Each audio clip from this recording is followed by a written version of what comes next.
أجمل موال تحبه أنت ها هي الحج زايد وين كل شوية يعني تصعيدك ولا شاركات أجمل موال يعني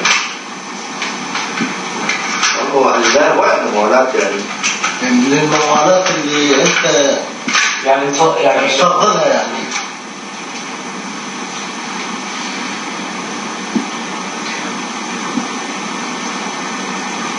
هو الزايد في الحقيقة عنده بلاغات كثيرة يعني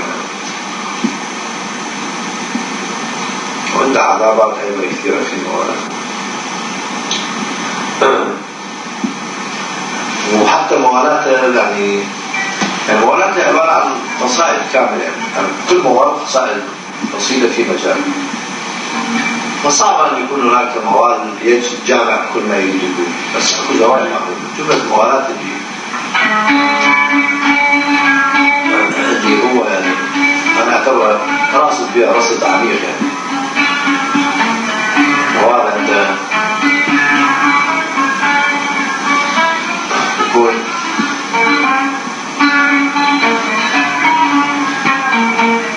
جئت اشتكي لأهل الهوى من الهوى ومنها هذا رجل مكتف وشكله غريبا أجزاء جئت اشتكي من الهوى لأهل الهوى ومنها والناس مثقال ما يسحب عنه نعم هذا عجيب وميسان ورجعت اشتكي لأهل الهوى من الهوى ومنها والناس مثقال ما يسحب عنه فرفع الفلت فيك شنو انضل عليه منها اساسا بكيد رفع الفلت فيك شنو انضل عليه منها جربتهم ما حصل منهم لطبع يولف جربتهم ما حصل منهم لطبع يولف حبل الوصل قطعه اطوي بيدي ولف رفع الفلت فيه شنو انظر عليه منها جربتهم ما حصل منهم لطبع يولف حبل الوصل قطعوا اطوي بيدي ولف لازم سجية الربع كل يوم ترفج ولف يصل في العيون عينك ما تدري منك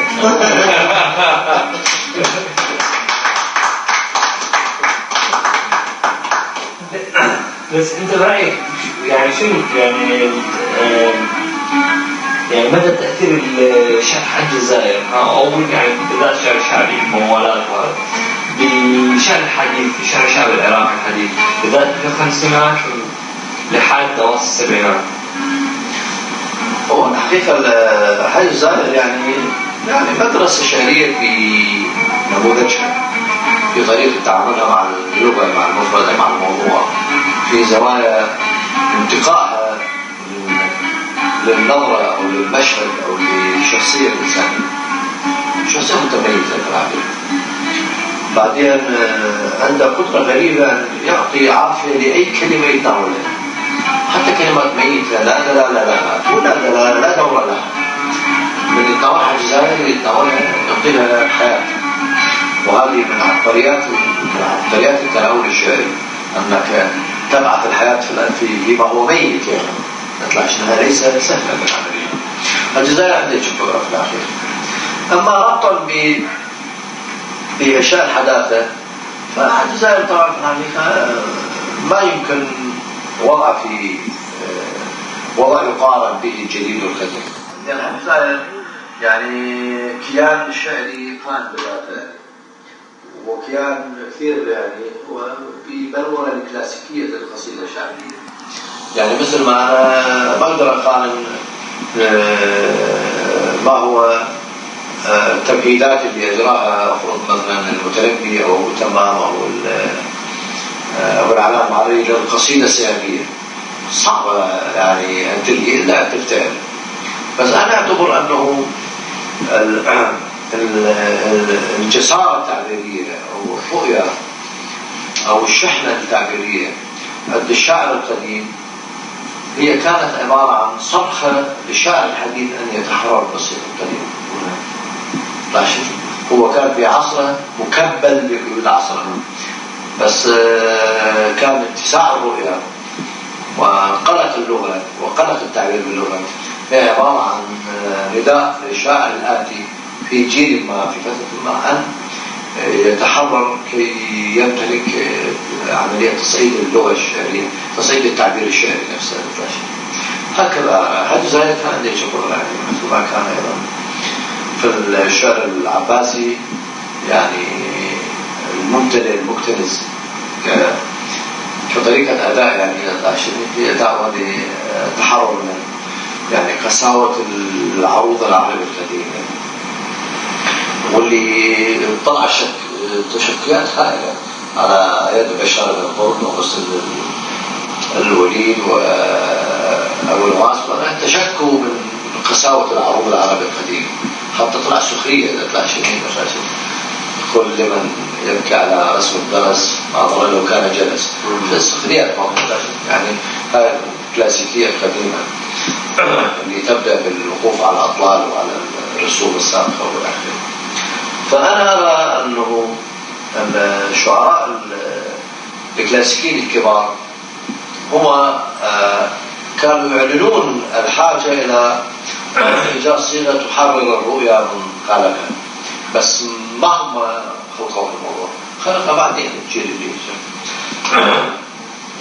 بس أكو شغلة أساسية يعني شايف غير موضوع حديث أنا مش أصل حديث يعني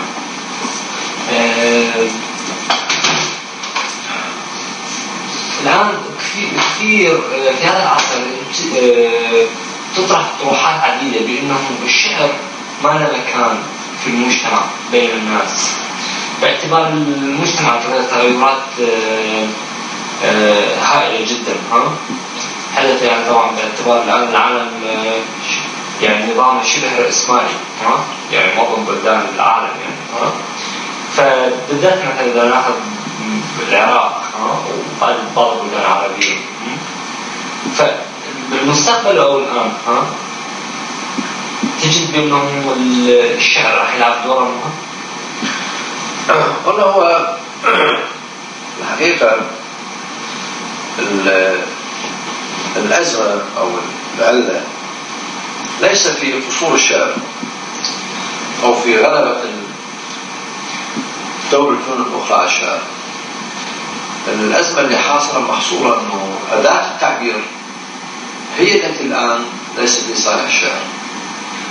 يعني الآن لما تضع التلفزيون على السينما على إذاعة على طرق تسلية، على طرق إمتاع، على طرق تعبير، على طرق تضليل إلى آخره، فتشوف أن التقنيات الحديثة استطاعت أن تسحب الناس سحبا عميقا تحت طائلة التأثير.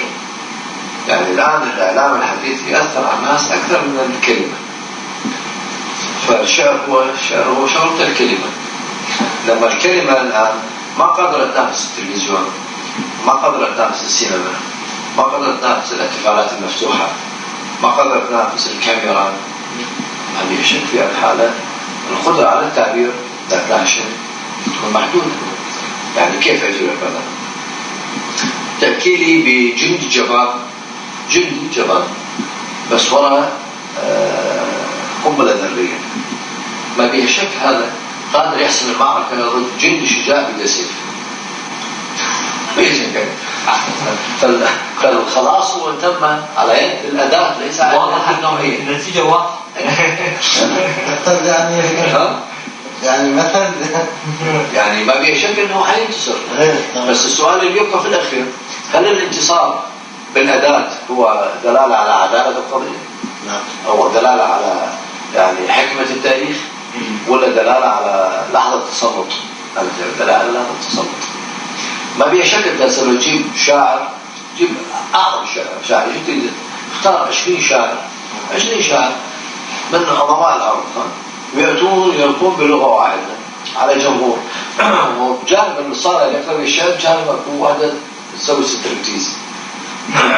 ما بيشك الجمهور على الستريبتيز الأكثرية طبعا. أي الجمهور يعني لا الناس عموما عموما. ليش؟ لأنه أداة التأثير أو أداة موظفة للتعبير أكثر توصيلا للناس. فمن هنا تأتي معنى الشعر في الحقيقة ليس كما يداولوها الغربيين وغير الآخرين أنه معنى تتعلق في أنه الشعر انتهى دوره أو الفلكلور انتهى دوره، وحتى الخرافة انتهى دوره. لا زال الناس لحد الآن تحتاج الخرافة، بس قد ما تحتاجها وهي وراء الكمبيوتر.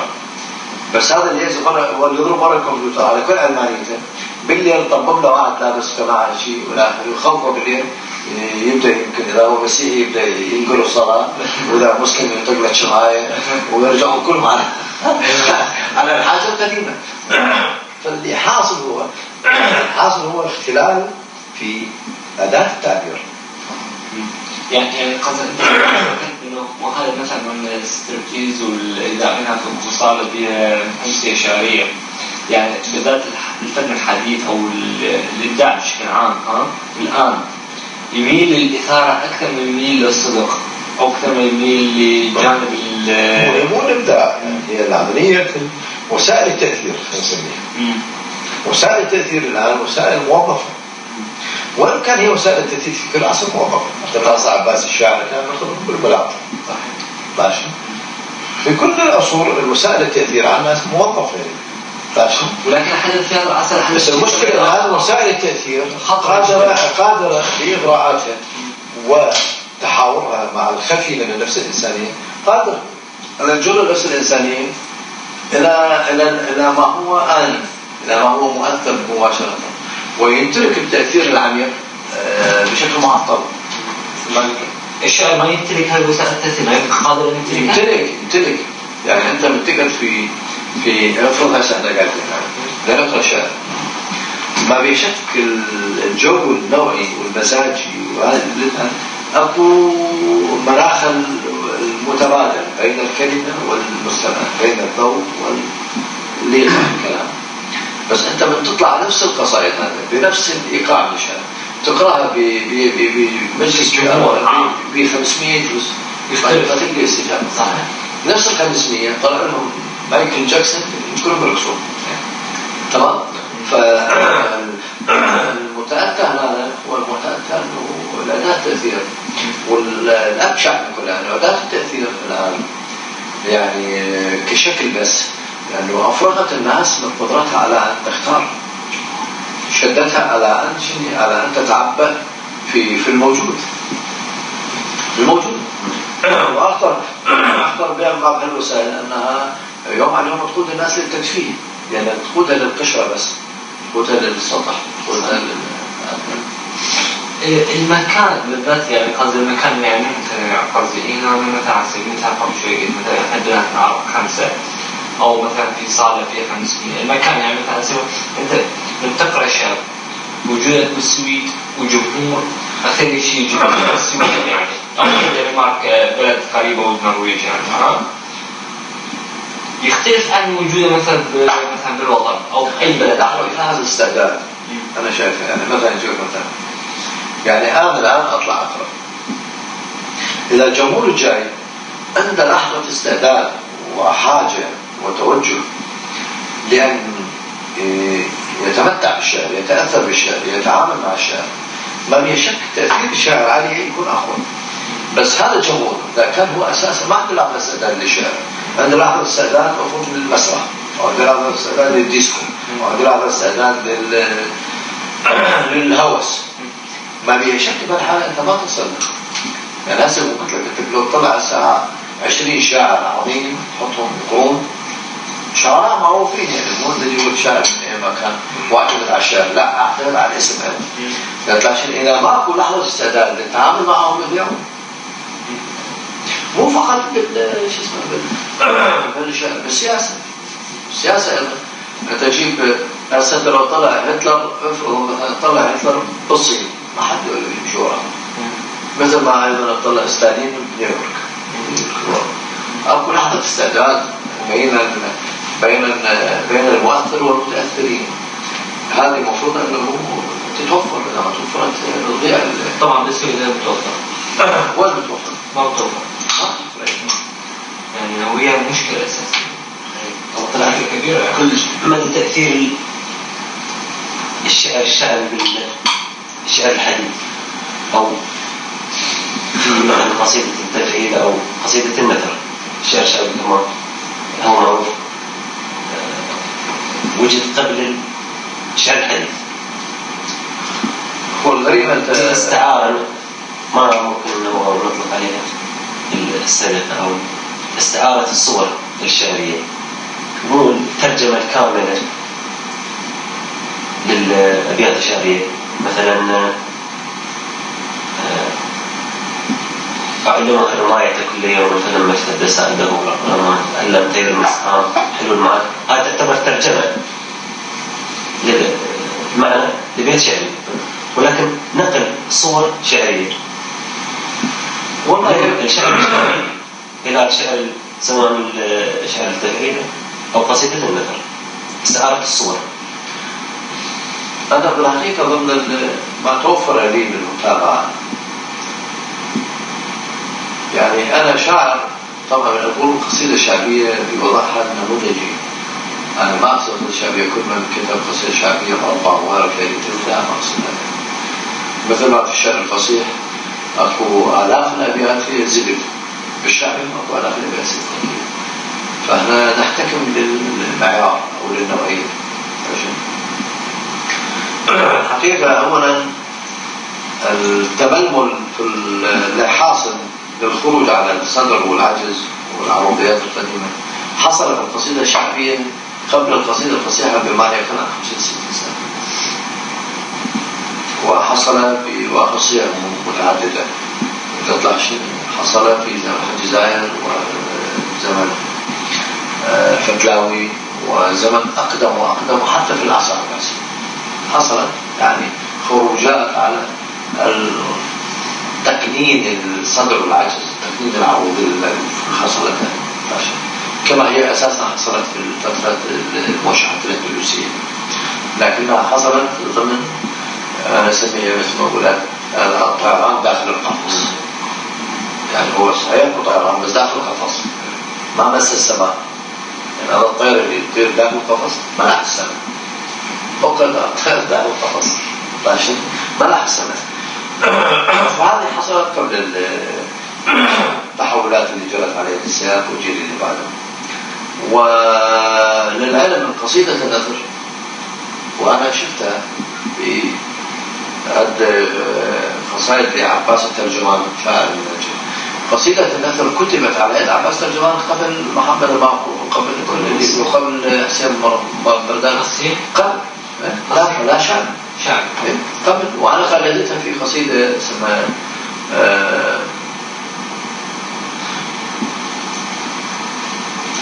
ما أذكر، يعني ما أذكر العنوان، قرأتها مقطع من قصيدة طويلة. فالمهم وين يعني هذا موجودة قبل القصيدة النثرية اللي نألف الآن متلاشين. وبالحقيقة أن الشعر الشعبي في كنوز هائلة من الصور والأبنية والرؤى. بس المشكلة وين المشكلة أنه الشعر الشعبي لا زال لحد الآن ما صار تبني حضاري أو تبني إداري أو تبني ثقافي كامل. ليش؟ لأنه الحقيقة الشعر الشعبي مسلط عليه أول مرة تهمة كون أنه اللغة فصيحة، بعدين مسلط عليه العداء من الشعراء الفصيح.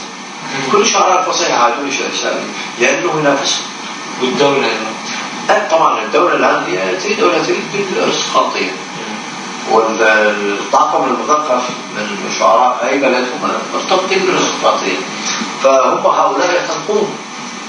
بس أنا أحتكم لمرة لشفيق الكمالي. شفيق الكمالي مرة في ندوة بتاع الكتاب أخذها سنة 74. نسأل رجل هو يكتب شعر فصيح لأنه هو عنده ماجستير مالك الشعر البدوي الشعبي. قال إنه ظاهرة يعني كلش تلفت النظر أنه الآن الشعر الشعبي اجتاح الساحة الشعرية، الجمهور اجتاح الجمهور. ذكر الشعر الشعبي كانت الدنيا كلها تطلعش. كيف فترة؟ إيه؟ كيف فترة؟ بالأواصل الستينات تقريبا لأواصل السبعينات. فقال إنه إحنا نسأل السؤال إنه هذه الاشتياق إذا كنا نقول أنه هذا اشتهى لأنه بسيط فلا، لأن الشعر اللي يكتبها نص جاب اسمه شاعر السماوي أو خرافة النوام أو فلان وفلان، جاب أشياء 3 أسماء. هذا ليس شعبي بالمعنى أنه أمي، شعر فصيح وصور فصيحة وصور عالية وأعلى حتى مشان الشيء فصيح زين، ومو سهل على الفلاح أو الشعب الثقافة. بس ليش يستجيب؟ قال أنا لو أجيب شاكر السماوي الآن وأطلع مع سعد يوسف، سعد يوسف شاعر شيوعي وشاكر السماوي شيوعي، نفس الكلام وشاعر سعد يوسف من الشعراء القريبين للشعب، لغتها سهلة مواضيع سهلة، بس من يطلعون الصور وشاكر السماوي بيستعمل على الجمهور مو سعد يوسف. فنسأل الموضوع ليش هذا الموضوع نلقي له جواب. هم يعانون من الأطباء بس عفوا، بس أبو عداء خصوصا الشعب العراقي عادوا شعراء فصيح معاداة لا تصدق. عفوا، بس هاي الحالة موجودة في بلدان عربية أخرى؟ ما موجودة كلش، بس موجودة هي بس أخف. يعني ليش العراق يتميز به إن شاء الله؟ مو العراق شعراء فصيح هواية، والشعر العراقي الفصيح هو شعر يعني متميز عن الشعر اللي موجود في مصر ولا في الأردن ولا يعني متميز يعني. فدول شعرون أنه شعراء سوريا والأردن ومصر هذا ما نفسه بيطلع شاعر الشعبي من تحت الطي نفسه والله أقل هي والعياذ بالله.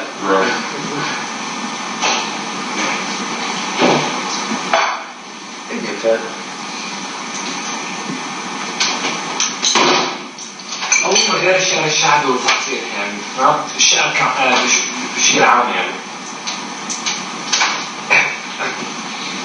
الآن نتكلم عن العصر الحديث وفي المستقبل يعني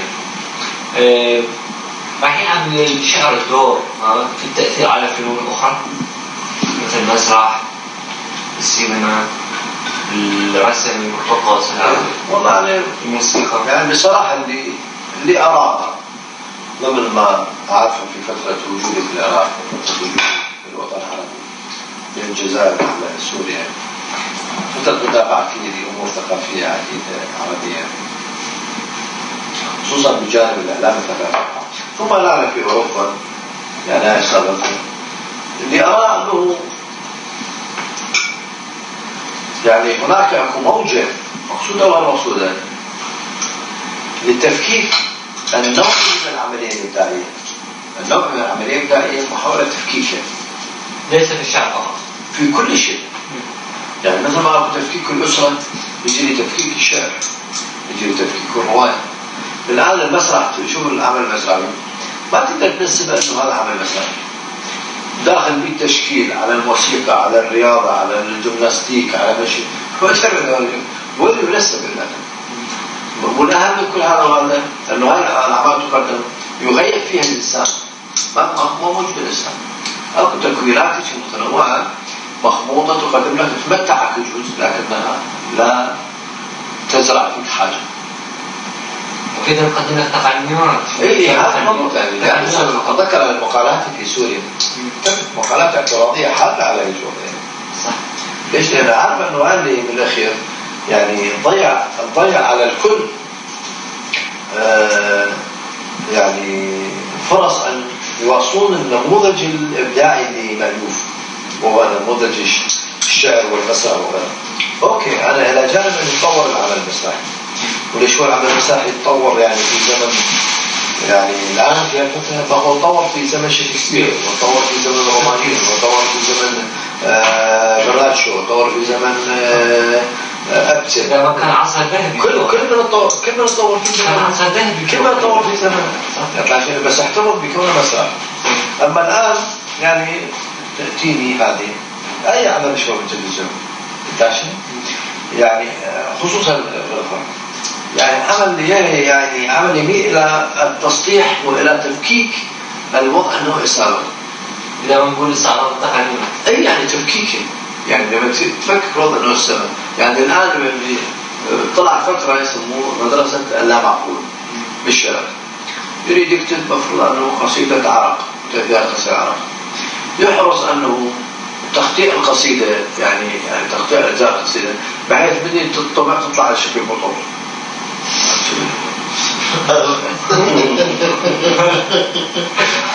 أي موجودة يطلع القصيدة مكتوبة شو هذا بطل هذه مصالح.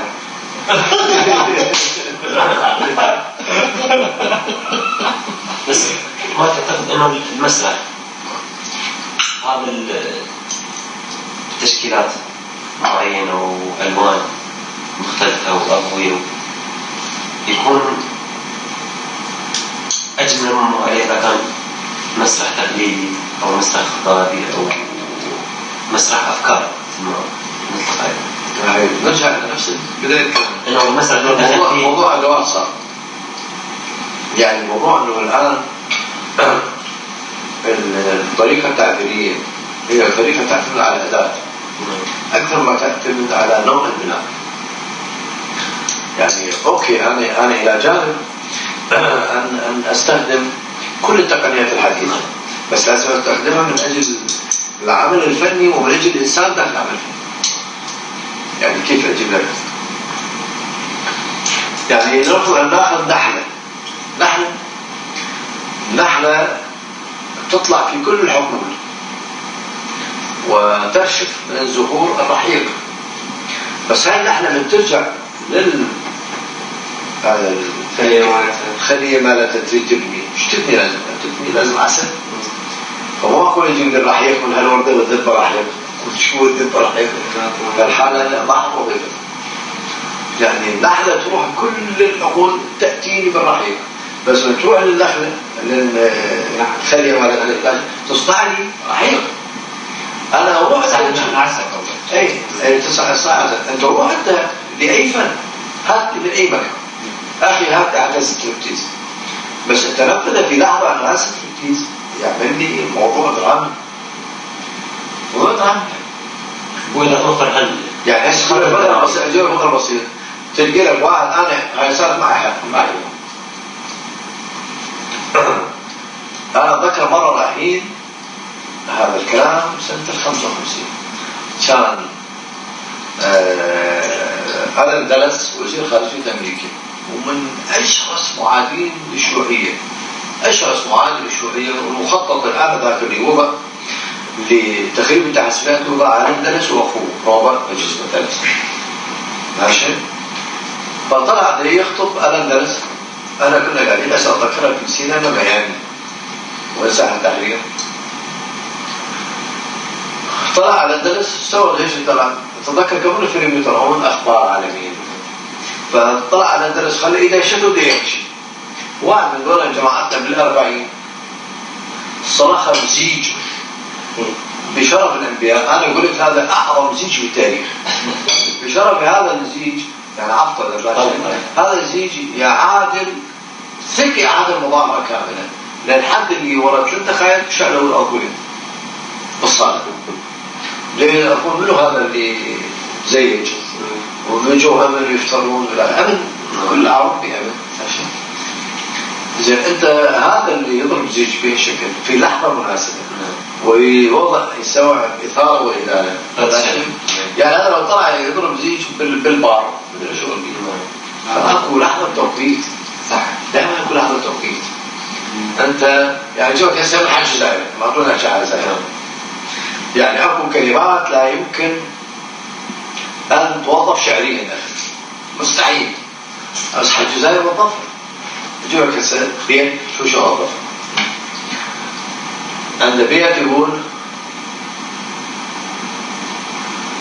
دنياي حفن قطط ما بين خام وشال الشال طبعا أفضل لبس الشال معروف أنه أفضل لبس والخام هو الجفن يقول ما دنياي حفن قطط ما بين خام وشال إيش ما كيف دنياي حفن قطط ما بين خام وشال وتحلبت ما نفع إكفاف بيها وشال طبعا التهلك هو حالة استهلاك بطيء والإكفاف والوشال يعني يكفوا الشيء من أصلا تهلبت مو شكة تترجع تهلبت دنياي شوف التعامل العظيم مع الكلام دنياي حفن قطط ما بين خام وشال وتهلبت ما نفع إكفاف بيها وشال دمع البيابي صفر دم المياه جرى وظل بالعيون وشال.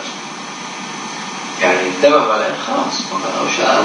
يعني كذا طيبك الدنيا حتى انقضت ما بين خام وشال وتهلمت ما نفع إفراغ بيها وشال. دم البيابي صفى وظل بالعيون وشال. من هالزمان المضى ما شفت لي طب شيء. يعني هذا عمري كله ما شفت لي طب حاجة. طب شيء. من هالزمان المضى ما شفت لي طب شيء. غرقان ما فادني فوجي ولا طب شيء. لا تطبش ولا الفوج طلعني. غرقان ما فادني فوجي ولا طب شيء. بعنا اشترينا هالحركة حاجة. بعنا اشترينا وكلنا العيش والطب شيء. العيش والخبز وطبش المرقة اسمها إيرانية ولا شيء. يقول ده يحشان حاله والبعنا اشترينا. يعني كل عمر قضانا تاجر ونبيع ونشتري من نظر نتيجة بقشي. بعنا اشترينا وكلنا العيش والطبشي باع الخرا واشترى وحمل عدود وشاء. يعني هو هذا باع الخرا يعني ما باع لا شيء واشترى وتاجر بالخرا وشال عدود. هذه كلمة اسمها كلمة خرا من أوسخ الكلمات ولا يمكن. بس أنا أتحدى أي واحد على الأرض يقدر يشيل هذه الكلمة الآن ويخلي مكانها. إذا في حد تعرف بينا لأنه الشعر أتى بها طبيعيا أخذ مكان كما تأتي الذروة في موجه كما يطلع الزمن من صخب ما تقدر تشيلها. فقلنا أنه أنت عليك كيف تستعمل الأداة. إذا الجزائر مثلا يريد يشد الناس يقول يعني سواء شفت يعني كلمة مثل كلمة شعب هذا اللي أقول به شعب سخيفة جدا. يجي على الجزائر يقول من يوم واثنين كان يرسل ما رأيك شعب ما دخلت ذكرنا مثلا شعب يقولوا راح للشعب كان عليه وتعلم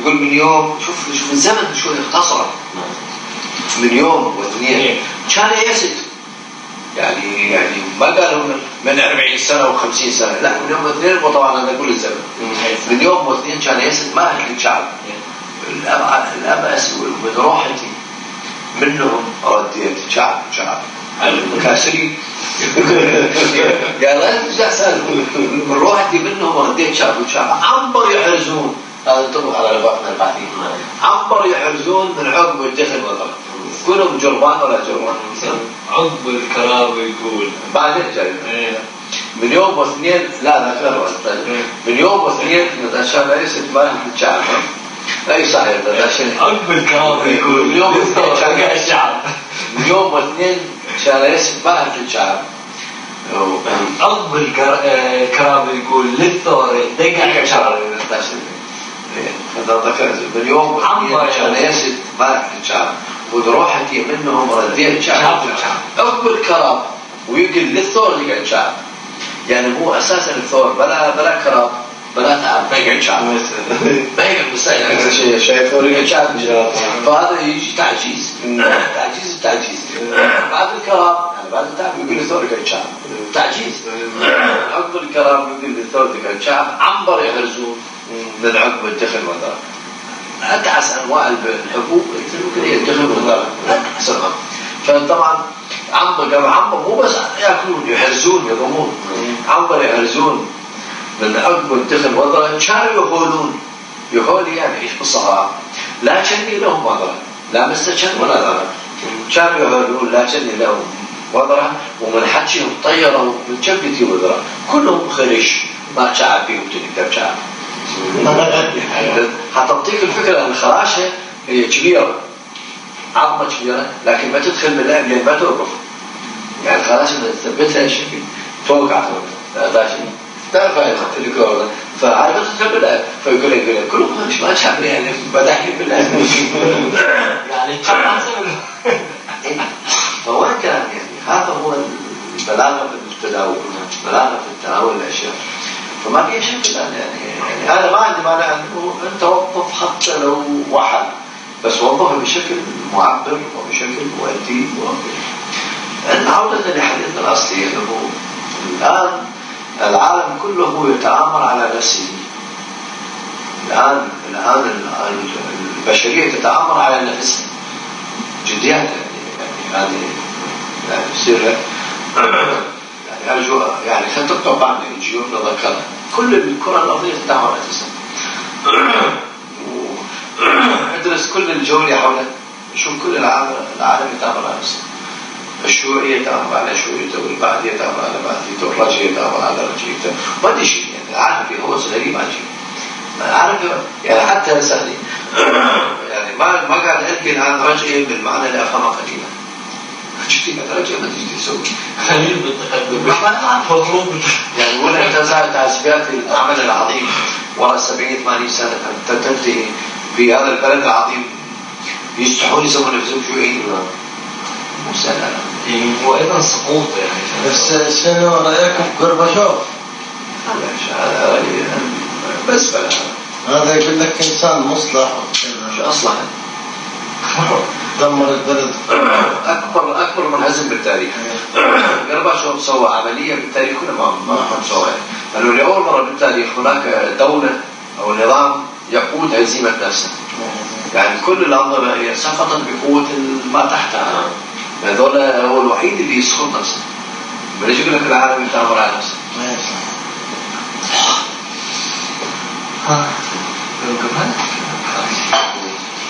ناس وناس. ناس صغيرة. ناس وناس. والله بالي أقرأ بسيطة هي بس يعني نسمى بلغة معبرة شوي.